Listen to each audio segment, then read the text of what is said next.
I'm going to give the choir a break. You may sit for a while. I am Reverend Frank Schaefer, the pastor, the Methodist pastor who faced a trial in 2013 and stood firm for gay rights, not only for my gay children, but for all who have ever asked, and where is my pastor? Why is my pastor not standing with me? Lost my credentials following the trial and was actually half a year without a job, without a church, without a career, without a paycheck. But won my appeal and was relocated to Santa Barbara.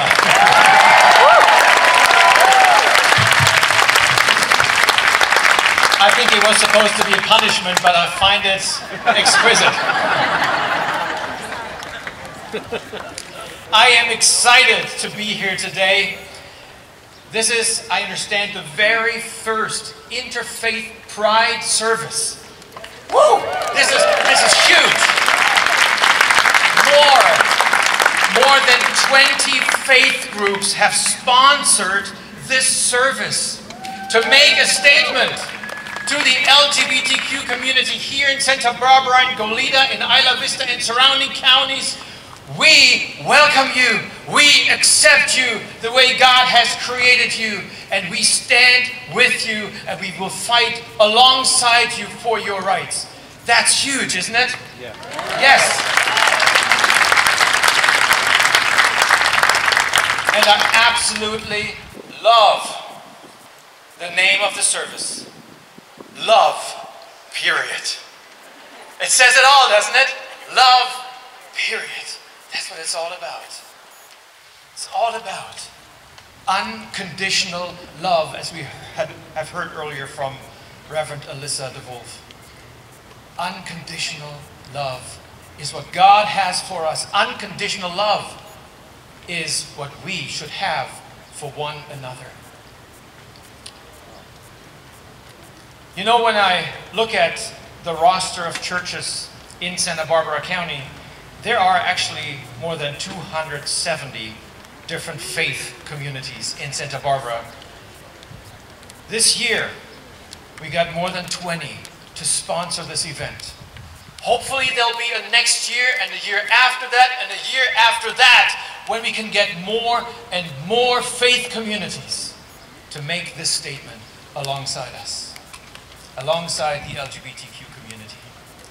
The truth is, even though the Supreme Court of the United Methodist Church, Supreme Court of the United States, which is even bigger than the one in the United Methodist Church,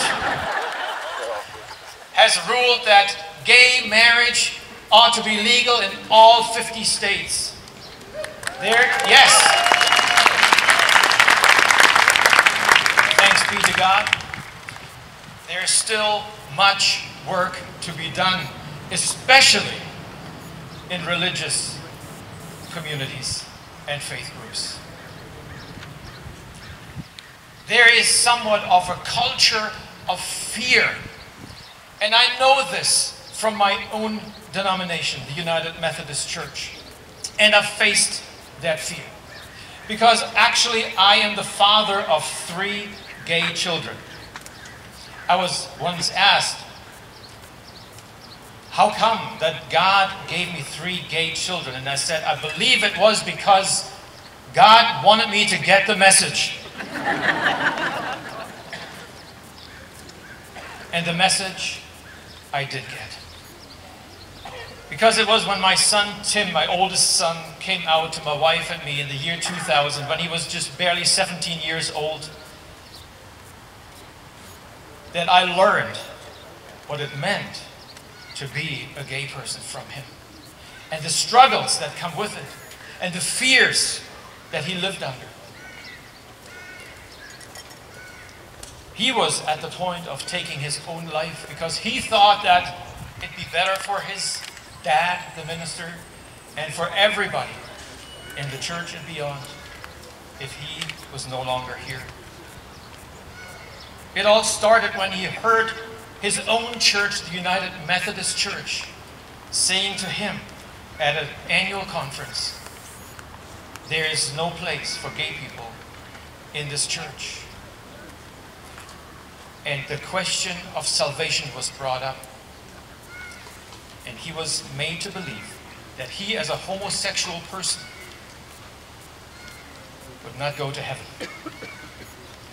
It began an immense struggle for him.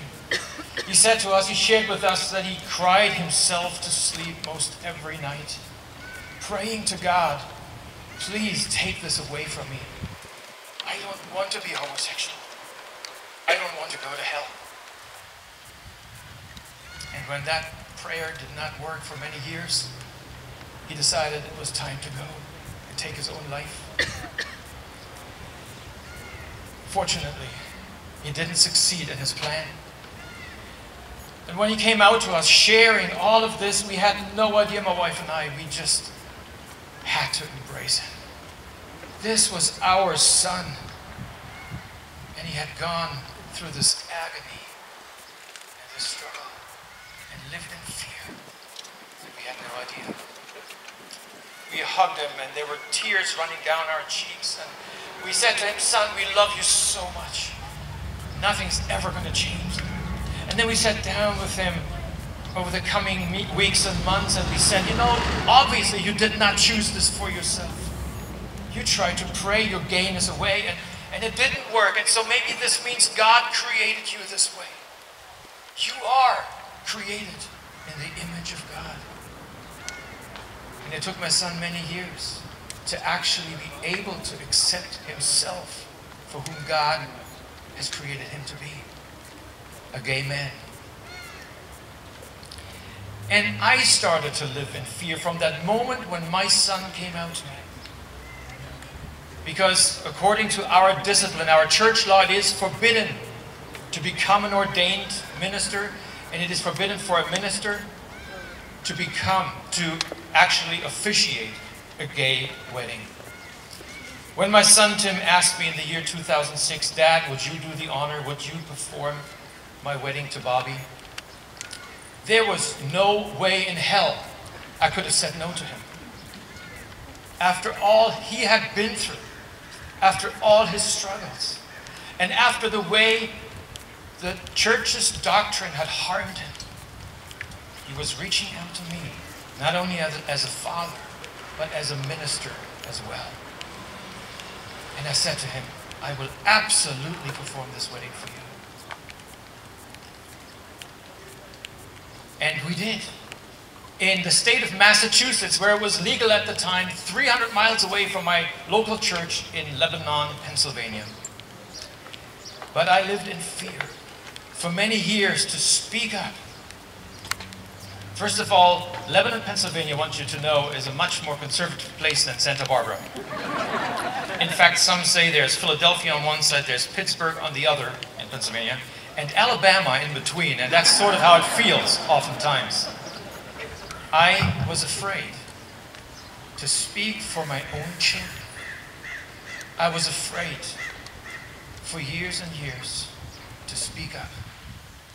Until I was charged in the year 2013, officially charged by the church and faced this trial. In many ways, I was glad I was, because finally I was able to get out of this closet of fear myself and stand with and for my children and all LGBTQ people in my church. But it wasn't easy.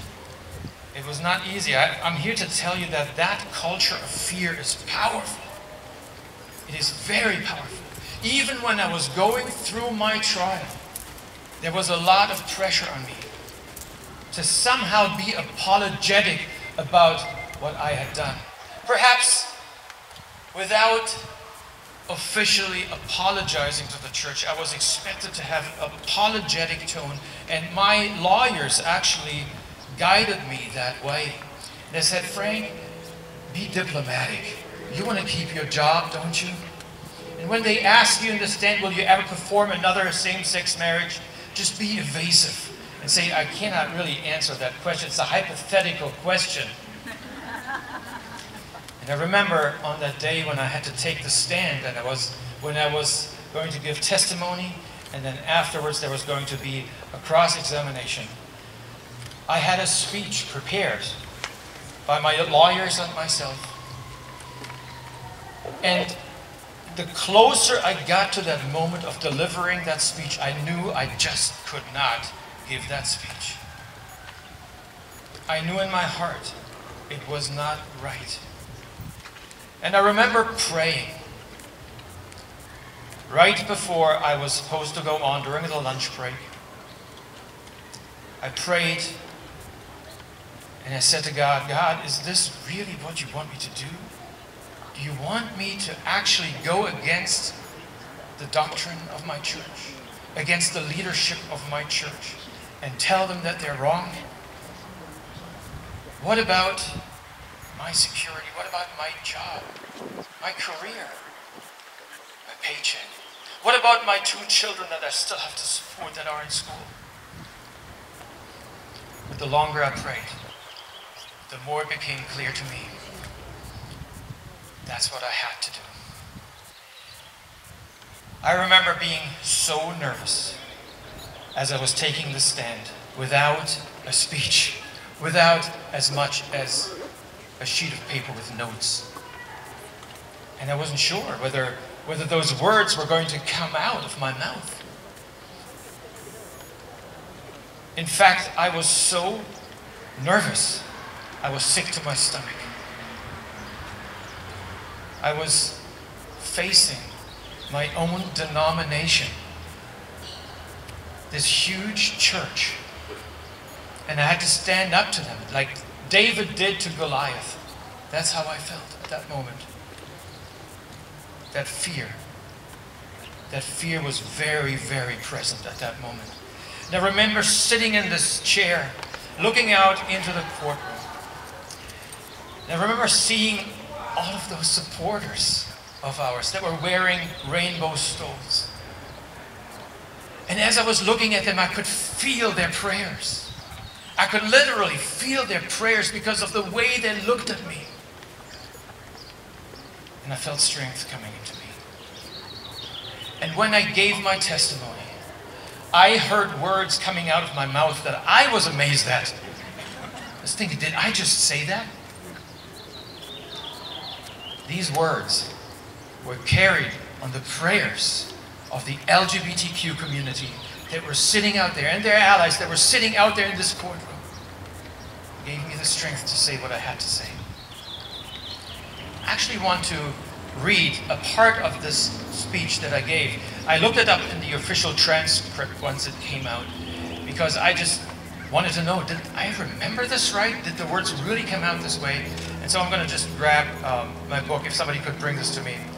Right down there, I forgot it. Yes. I want to read to you the actual words I shared with this court, with this church court, and this jury. This is what I said.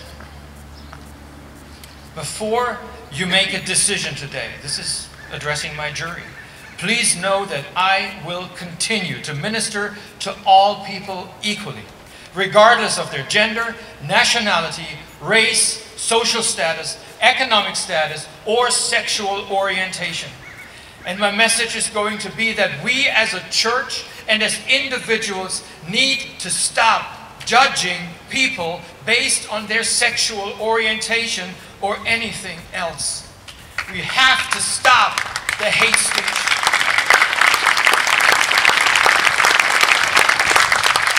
We have to stop treating them as second-class Christians.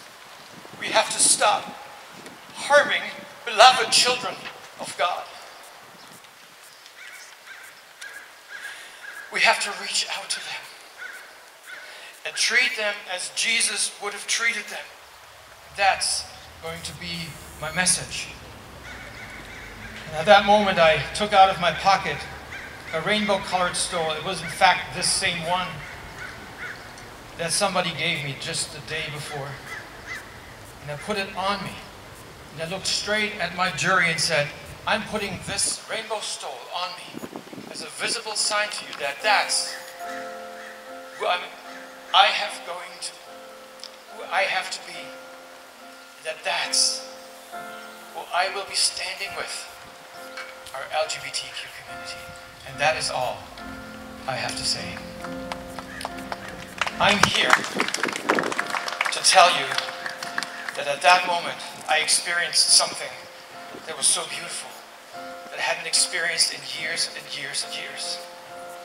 It was like all fear fell off me. It was like a weight, a huge weight lifted off my shoulder. At that moment, I felt so zen and so peaceful. I didn't care whether they were going to defrock me or even stone me to death. I felt fearless. And I want to encourage you today to oppose this culture of fear that is so prevalent still in our religious communities and still in community in general. There is no reason that we can't overcome this fear and make a difference in this world. Amen.